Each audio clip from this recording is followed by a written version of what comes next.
दोस्तों मेरी शादी के लिए जब मेरी माँ ने सोचा कि इसका शादी करना है, शादी करने के लिए सोचकर वो लोगों ने मुझे एक लड़की के पास लेकर गए और वो लड़की के पास जब लेकर गए तो वो लड़की क्रिश्चियन थी। तो मुझे जैसे ही पता चला कि वो क्रिश्चियन लड़की है, तुरंत मैं उधर से भाग के आया और मैंने बोला कि मैं नहीं करूँगा उससे शादी, वो ईसाई लोग से शादी कभी नहीं करने का। ऐसा बोलकर मैंने सोचा और सोचने के बाद मेरे माता पिता ने जब उधर बोला कि आप ऐसे क्यों कर रहे हो, मतलब अपने लड़की को उस धर्म में क्यों रख रहे हो, तो हमारे धर्म में कर दो और नाम भी बदल दो, अगर आप ऐसा करोगे तो हमारा बेटा शादी करेगा, बोलकर मेरे माता पिता ने उस लड़की को जो ईसाई थी उसको हिंदू धर्म में वापस लाकर और उसका नाम बदल कर मेरे से शादी करवाया। तो मैं ये क्यों कह रहा हूँ, क्योंकि ये गवाही आप सुनोगे तो आप खुद ही चौंक जाओगे कि प्रभु यीशु ने मेरे को कैसे पकड़कर अपने राहों पर चला रहे हैं। दोस्तों मेरा नाम है श्रीनु। मैं तीसरा लड़का हूँ मेरे माता पिता का। और मेरे माता पिता मुझे बचपन से ही हिंदू धर्म के हिसाब से बड़ा किए हैं और मुझे भक्ति हमेशा सिखाते रहे हैं। और मेरे माता पिता ही मुझे 21 साल की उम्र में शादी किया। और कैसे किया मैंने आपको अभी तक बताया था कि लड़की को देखने गया तो वो ईसाई थी, फिर उसको हिंदू धर्म में लाया, फिर शादी किया। और ऐसे ही जब हमारी शादी हो गई तो मेरी बीवी बचपन में असल में क्यों वो ईसाई में गई थी, क्योंकि वो आग में गिरी थी तो प्रभु ने उसको बचाया, ऐसा बोलकर वो ईसाई धर्म में चली गई थी। लेकिन जब मैंने शादी के लिए बोला तो मैंने बोला कि आपको हिंदू धर्म में आना पड़ेगा, फिर आए, सब हो गया। 8 साल 9 साल हो गए हमें, बच्चे बिल्कुल भी नहीं थे। और 8 साल 9 साल तक हम लोग बहुत खुश रहे, बहुत अच्छे से रहे थे। ऐसे समय पर बच्चे नहीं है, इस वजह से हम लोग क्या किए कि हॉस्पिटल गए। वहाँ पर काकीनाडा चेब्रोल में सृजना हॉस्पिटल है और बहुत ज़्यादा बड़ा स्पेशल हॉस्पिटल है वो बच्चों के लिए। अगर जिन्हें बच्चे नहीं होते उनको वो हॉस्पिटल में बहुत ज़्यादा लोग दिखाया करते हैं। तो वहाँ पर जैसे ही मैं गया था दोस्तों, वहाँ पर डॉक्टर ने मेरी वाइफ को देखा, टेस्ट वगैरह किया। टेस्ट करने के बाद उन्होंने बोला कि पति में कोई कमी नहीं है, लेकिन वाइफ जो है वो उसका जो बच्चादानी है वो ख़राब हो गया है। ऐसे कहकर उन्होंने कहा कि हस्बैंड को कोई फिक्र करने की ज़रूरत नहीं है, लेकिन वाइफ में गड़बड़ है, ऐसे करके। और जो बच्चादानी है वो पूरी तरीके से ख़राब हो चुका है और उनको निकालना पड़ेगा करके कहा गया था। जैसे ही ऐसे उन्होंने बोला कि निकालना पड़ेगा और बच्चादानी ख़राब है करके, तो उस समय पर मैंने कुछ भी नहीं बोला। हम लोग घर पे आए तो बहुत रोए कि ऐसे कैसे हो गया, रो दिए बहुत हम लोग पति पत्नी मिलकर। और मुझे बाद में पता चला, थोड़ी देर बाद, मतलब उसी दिन पता चला थोड़े समय बाद, कि मेरी वाइफ 2 साल से चर्च में जा रही है और वो भी चुपके से, और वो प्रभु के राह पर चलती है और प्रभु को अपना ही भी है करके मुझे पता चला। तो जैसे ही मुझे ये बात पता चला तो तुरंत मैंने क्या किया दोस्तों, जिसने मेरे पत्नी को मतलब बपतिस्मा दिया उस पर मैंने कंप्लेन किया। पूरा 3 उस पर मैंने केस डाला, 3 केस डालकर कोर्ट में उनको मैंने खींचा और 3 उन पर मुकदमा मैंने दर्ज करवाए थे। और 3 दर्ज करवाने के बाद मेरी वाइफ को मैंने टॉर्चर करना शुरू कर दिया। मेरी वाइफ को मैं बहुत मारने लगा, पीटने लगा। मैंने बोला कि वो धर्म में जाने का नहीं, वो धर्म को छोड़ देने का तो छोड़ देने का, उसको धर्म को पकड़ के रहने का नहीं। वो ईसाई भगवान को मानने वाले को तुम कौन होते हो, ऐसे कैसे करके मैंने अपने बीवी को बहुत बोला। लेकिन वो मार खाती रही हमेशा, मार खाती रही हमेशा, कभी वो प्रभु को छोड़ी ही नहीं और मार खाती रही। तो मैं बहुत मारता था, मैं इस तरीके से मैं बोल रहा हूँ ना कि मैं बहुत मारता था। तो मेरी वाइफ को मारते हुए देखकर एक माँ थी, वो आई, बोली कि अपने वाइफ को इतना मार रहा है, बच्चे नहीं है करके, तो मैं तेरे लिए प्रार्थना करूँगी, अगर तुझे बच्चे हो जाएंगे तो तू यीशु को अपनाएगा क्या। तो मैं असल में मैं अपनाया नहीं था, क्योंकि मैं अपनाऊंगा नहीं और मैं अपनाया भी नहीं था। दोस्तों वो जब उसने बोला ना तो मैं क्या बोला कि हमारे इतने बड़े बड़े देवी देवता हैं, हमारे राम जी हैं, हनुमान जी हैं, हमारे इतने देवी देवता हैं, हम इतने लोगों को मानते हैं, वो लोग कुछ नहीं कर पाए तो तुम्हारा अकेला भगवान आके हमारा कुछ करेगा क्या। हाँ करेगा तो करे, देख लेगा, ऐसे करके मैंने उनको चिढ़ा कर बोला। तो वो गई, प्रार्थना कर रही थी और सुबह एक व्यक्ति आया, वो बच्चों के दवा बांटने वाला व्यक्ति था। वो बच्चों का दवा बांट रहा था, मतलब माता माँ के लिए, सिर्फ औरतों के लिए जिनको बच्चे नहीं होते उनको दवा देते रहता है गांव गांव जाकर पैसे से। तो वो व्यक्ति हमारे गांव आया, हमारे घर पे आया, तो पता चला कि वो बोल रहा है कि दवा लोगे क्या। तब तक मेरी बीवी ने काफ़ी दवाइयाँ खाई, आयुर्वेदिक सब दवाई खाई, लेकिन बच्चे नहीं हुए थे। तो वो सेवक ने, असल में वो सेवक है करके बाद में पता चला, वो व्यक्ति ने दवा दिया। और जब दवा दे रहा था उसी समय पर मैं आया, और तब मुझे पता चला कि वो व्यक्ति एक सेवक है, क्रिश्चियन है, पास्टर है करके। तो मैं तुरंत उसको गाली देने लगा। मैं बोला कि काय को दवा दे रहा है, क्यों दे रहा है, नहीं खाएंगे हम लोग, ऐसा वैसा बोला। लेकिन आसपास के काफ़ी लोग जिनको बच्चे नहीं थे, वो लोग ऑलरेडी वो दवा ले लिए थे। इस वजह से मेरी बीवी ने भी ले लिया, और लेने के बाद हम लोग खाए उस दवा को। और जैसे हमने दवा खाया दोस्तों, कुछ दिनों में हम पीलिया हो गया। पीलिया होने के दोनों को, मेरे पति पत्नी को दोनों को हो गया। तो मैंने वो सभी लोगों को गाली दिया, जो जो लोग वहाँ पर बोल रहे थे ले लो अच्छा ही ये करके, सबको माँ बहन की गाली दिया। देखे, तुमको मना किया था दवा लेने से, अभी तुम लोग बच्चे जन्म देना छोड़ो, अभी हमारा खुद का जीवन मरने पे आ गया। ऐसे करके मैं बहुत गाली दिया, वो सेवक को भी बहुत गंदे गंदे गाली दिया और बहुत कुछ बोला। तो ये सब होने के बाद, और अभी पीलिया टेस्ट करवाना था। अभी दवाई के लिए हम लोग गए थे हॉस्पिटल, मैं और मेरी वाइफ दोनों गए थे। हॉस्पिटल में जाने के बाद वहाँ पर डॉक्टर ने देखा और टेस्ट वगैरह किया। टेस्ट वगैरह करके उन्होंने बोला कि 3 दिन बाद आओ करके। और 3 दिन बाद वापस बुलाया और बोला कि वापस टेस्ट करना है आपके वाइफ का करके। तो टेस्ट वगैरह वापस उसने किया। तो टेस्ट करके उन्होंने बोला कि देखो, पिछली बार बोला गया था आपको कि आपके बच्चे, इनका जो गर्भ की थैली है वो सही से नहीं है, ख़राब हो गई, और बच्चे नहीं जन्म दे सकते, आप गोद ले लो किसी बच्चे को करके बोल दिया था आपको डॉक्टर ने। लेकिन अभी के रिपोर्ट में ऐसा लग रहा है कि आपकी वाइफ जो है कंसीव हो सकती है, मतलब वापस वो जन्म दे सकते हैं किसी भी बच्चों को, ऐसे करके वो डॉक्टर ने बोला। तो मैं डॉक्टर पे भड़क गया। बोला ऐसे कैसे तुम लोग बोलते हो, पिछली बार आया तो बोलो तो निकाल दो, तुम गोद ले लो किसी बच्चे को, और अभी बोल रहे हो कि तुम्हारी वाइफ जो है जन्म दे सकती है, ऐसा कैसे तमाशा बनाए रखे, ऐसे सब करके मैं बहुत भड़क गया था उस पर।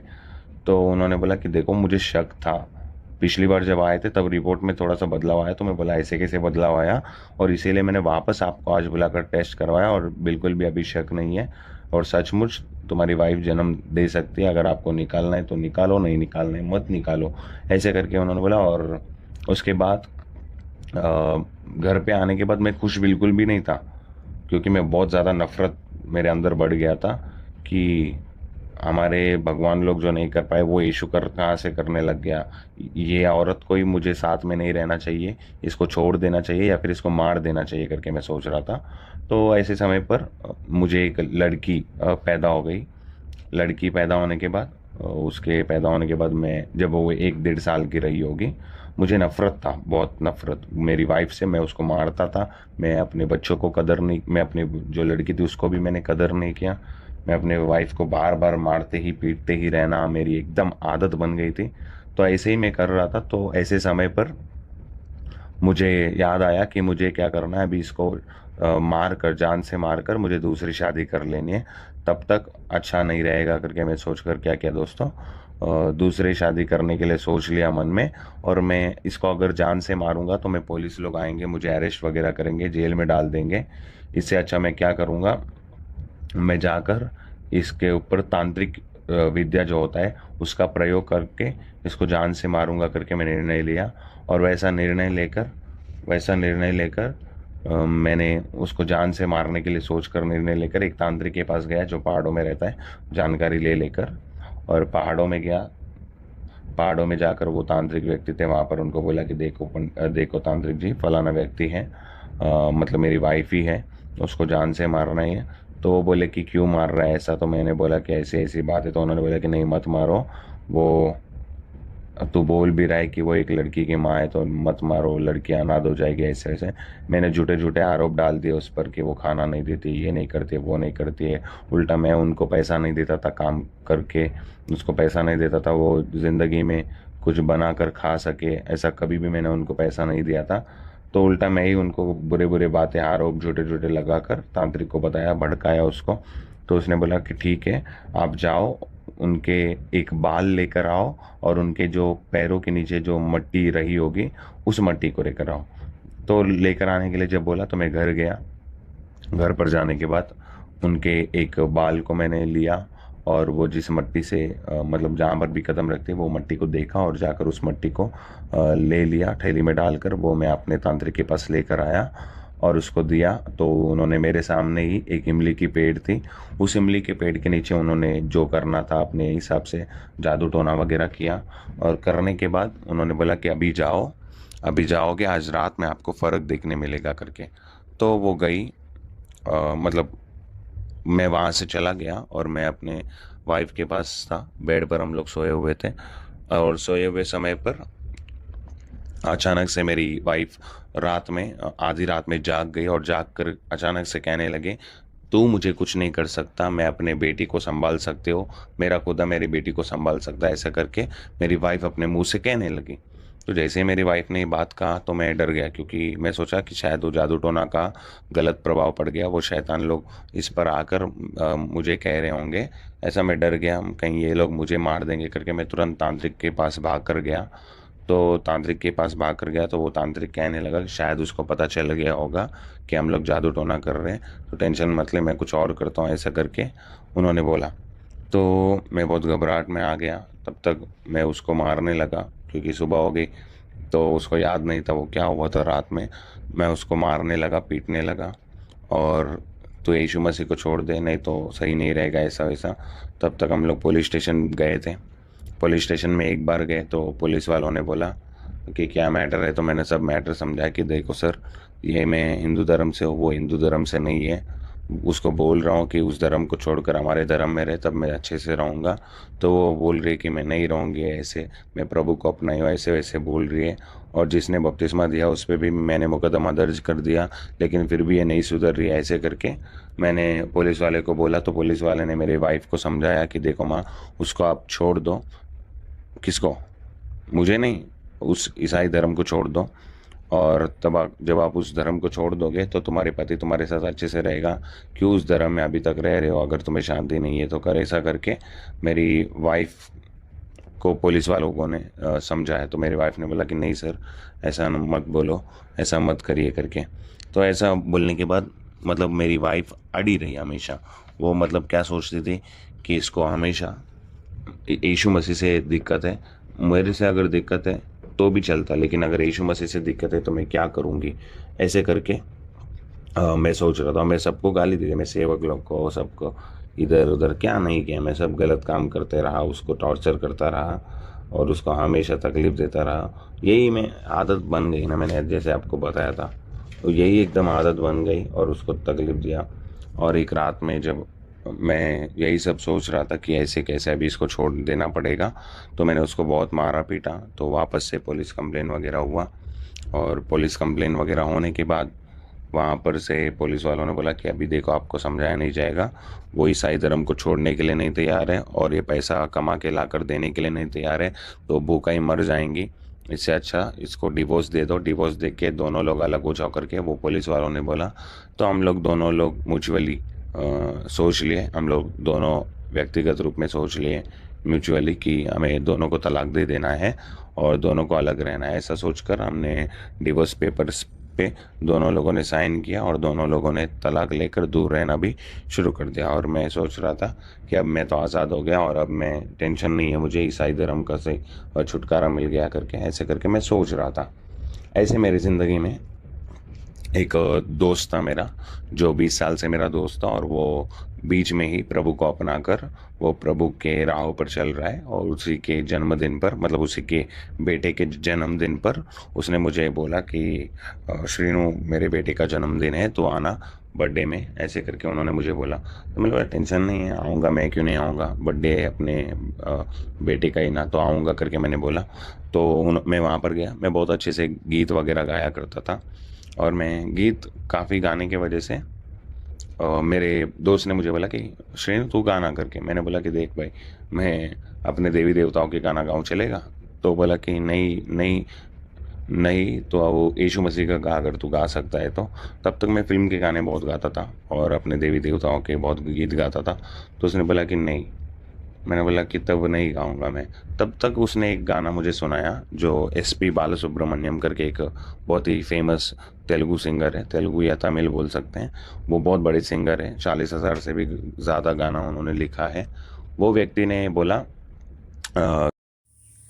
आप सभी को जय मसीह की दोस्तों। मेरा नाम है रोहित कुमार। आप देख रहे हैं मसीह न्यूज़ टॉक में आप सभी का स्वागत करता हूं। दोस्तों, आप सभी लोगों के बीच में मैं आज एक ऐसा वचन लेके आया हूं, एक ऐसी टेस्टामनी लेके आया हूं कि दोस्तों, अगर आप अपने जीवन में उदास हो, आप अपने जीवन में परेशान हो, आप अपने जीवन में काफ़ी समस्याओं का सामना कर रहे हो, तो मेरे प्रियो, अगर आप इस टेस्टामनी को तन और मन से और विश्वास से अगर आप सुन लेते हो, तो मैं वादे के साथ कहता हूँ कि प्रभु आपकी सारी समस्याओं को दूर कर देगा।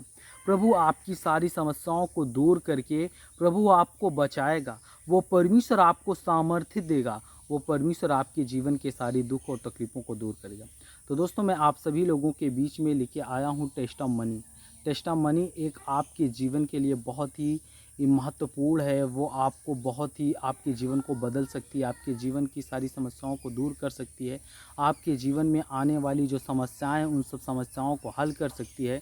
इसलिए मैं आप सभी लोगों से कहता हूं कि आप लोग अपने जीवन में इन चीज़ों को करना ना भूलें, क्योंकि मेरे प्रियो, परमेश्वर का वचन कहता है टेस्टामनी वो चीज़ है जो लोगों के जीवन को बदल कर रख देती है। लोगों के जीवन में जो समस्याएं आती हैं, जो आज उनके जीवन में परेशानियां का उनको सामना करना पड़ता है, उन सब चीज़ों से तुम आज़ाद हो सकते हो, अपने आप को बचा सकते हो, अपने आप को सुरक्षित कर सकते हो। क्योंकि मेरे प्रियो, प्रभु का वचन कहता है जब कोई व्यक्ति अपने जीवन में विश्वास रखेगा, प्रभु के वचन पे चलेगा, प्रभु के बताए हुए मार्ग में चलेगा, तो प्रभु उसके जीवन को क्या करता है, बदलता है।